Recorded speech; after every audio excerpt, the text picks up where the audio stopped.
معدے کی خرابی دور کرنے کے لیے رسول اللہ صلی اللہ علیہ وآلہ وسلم کی اس سنت پر عمل کرے، انشاءاللہ بیماری ختم ہو جائے گی۔ آپ صلی اللہ علیہ وآلہ وسلم کے اہل خانہ میں سے جب کوئی بیمار ہوتا تو حکم ہوتا کہ اس کے لیے تلبینہ تیار کیا جائے۔ پھر فرماتے تھے کہ تلبینہ بیمار کے دل سے غم کو اتار دیتا ہے اور اس کی کمزوری کو یوں اتار دیتا ہے جیسے تم میں سے کوئی اپنے چہرے کو دھو کر اس کی غلاظت اتار دے۔ جب کوئی نبی صلی اللہ علیہ وآلہ وسلم سے بھوک کی کمی کی شکایت کرتا تو آپ اسے تلبینہ کھانے کا حکم دیتے اور فرماتے کہ خدا کی قسم جس کے قبضے میں میری جان ہے، یہ تمہارے پیٹوں سے غلاظت کو اس طرح اتار دیتا ہے جس طرح تم میں سے کوئی اپنے چہرے کو پانی سے دھو کر صاف کر لیتا ہے۔ جس کو بھی معدے کی کوئی بیماری ہو، السر ہو، سب کے لیے یہ بہترین دوا اور شفا ہے۔ خاص کر دل کی بیماری، ٹینشن یا پیٹ کی کوئی بیماری ہو تو یہ فائدہ مند ہے۔ یہ جلد کو خوبصورت بناتا ہے۔ نیم گرم تلبینہ بیمار کو مسلسل اور بار بار کھلانا اس کی کمزوری کو دور کر دیتا ہے اور بیماری سے مقابلہ کرنے کی طاقت دیتا ہے۔ تلبینہ بنانے کا طریقہ آسان ہے۔ جو کا آٹا لے، 2 بڑے چمچ اور 1 کپ تازہ پانی میں اس کو بھگو کر رکھ دے۔ برتن میں جو کا پانی تیز گرم کرے۔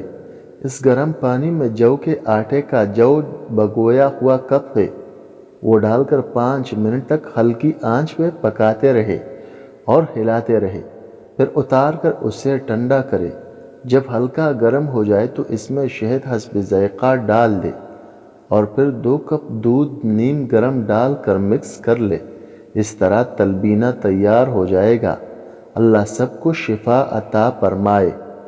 عبدالرحمن رحمۃ اللہ علیہ سے مروی ہے کہ حضور پر نور صلی اللہ علیہ وآلہ وسلم نے فرمایا کہ میتھی سے شفا حاصل کرو، جبکہ امام ذہبی رحمۃ اللہ علیہ سے منقول ہے کہ رسول کریم صلی اللہ علیہ وآلہ وسلم نے فرمایا، میری امت اگر میتھی کے فوائد کو سمجھ لے تو وہ اسے سونے کے ہم وزن خریدنے سے بھی دریغ نہ کرے۔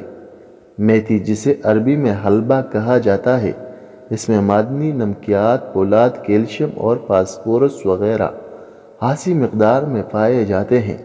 میتھی کا جوشاندہ حلق کی سوزش، ورم، دکن، سانس کی گھٹن کے لیے اکسیر ہے۔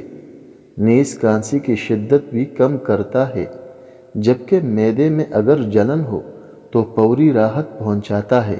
علاوہ ازیں میتھی بواسیر، پھیپھڑوں کی سوزش، ہڈیوں کی کمزوری، خون کی کمی، جوڑوں کی درد، ہائی بلڈ پریشر، ذیابیطس اور اعصابی تھکاوٹ دور کرنے کے لیے بھی مؤثر ہے۔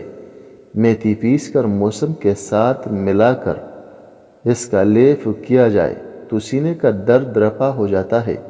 پیاز روزانہ استعمال کرنے والے مریضوں کا بلڈ پریشر ادویات کا استعمال کرنے والوں کے مقابلے میں بہت بہتر ہوتا ہے، کیونکہ پیاز اینٹی آکسیڈنٹ مادوں سے بھرپور ہوتی ہے جو شوگر اور کینسر جیسی بیماریوں سے لڑنے میں بھی انسانی جسم کو مدد فراہم کرتی۔ شہد ایسی غذا ہے جو قدرتی طور پر میٹھا ہونے کے ساتھ ساتھ کئی بیماریوں کے علاج کے لیے بھی استعمال کیا جاتا ہے۔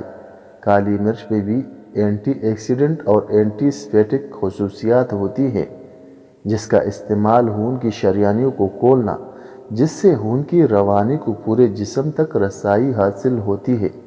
سب سے بڑھ کر یہ کہ بلڈ پریشر کی شرح کو قدرتی طور پر کم سطح پر لانے کے لیے مددگار ثابت ہوتی ہے۔ لہسن ہائی کولیسٹرول اور ہائی بلڈ پریشر کا علاج بھی کرتا ہے اور شریانوں میں بھی پلیٹلیٹس کو جمع ہونے سے روکنے کے ساتھ ساتھ دل پر زیادہ خون کے پریشر سے بڑھنے والے اثرات سے بھی روکتا ہے، جبکہ کھانے میں لہسن کا استعمال بھی دیگر بیماریوں سے حفاظت کرتا ہے۔